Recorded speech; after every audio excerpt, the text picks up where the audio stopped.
what's up? Andito na naman po ang Ma'am Shino na walang ka-arty-arty pero naka-lipstick. Ow. By the way guys, alam nyo ba, naghahanap kasi ang baby ko ng bubbles. Kaso wala po akong maibigay na bubbles. So may naisipan ako na technique na gagawin ko. Na I'm sure papatok din sa mga baby news. Kaya mga guys, may dala ako dito na steam na kapayas, barita na sabon, at saka sabo. Hindi ko na kasi ito nagagamit. So, ito na lang ang gagamitin ko. Pero guys, bawal to sa mga 2 years old na hindi pa masyado marunong gumamit ng straw or ganto. Kaya guys, tingnan yung video na ito dahil para may idea kayo kung ano ang ibibigay nyo sa baby nyo kung maghahanap ng bubbles. Ito na guys, kumuha ako ng steam na kapayas. Ito siya guys.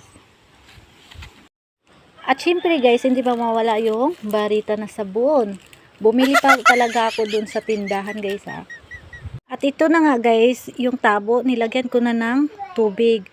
Pero wag nyo punuin guys ha. Kailangan ganito lang na yung tubig. Basta wag nyo pong punuin. Ito na nga siya guys. So, ilagay natin siya sa tubig. Pabula-bulain. Ganunin mo lang siya guys. Tingnan mo. Ano mo siya. Bula-bulain. At pagkatapos, kung tingin mo, marami na siyang bubbles. So, pwede mo na siya kunin. Dahil magagamit pa to pag manglaba ka. A few moments later. So guys, nagawa na natin yung ginagawa ko. Ganito lang to siya guys ha. Sana papatok to sa baby ko. So guys, kailangan mo lang siya i-blow para mapuno ng bubbles ang lagayan mo. Ganito lang siya guys. Ginagawa ko kasi ito nung baby pa ako. Dahil minsan lang ako magkaroon ng laruan. So, ipatry ko din sa baby ko. Ganito lang siya guys ha.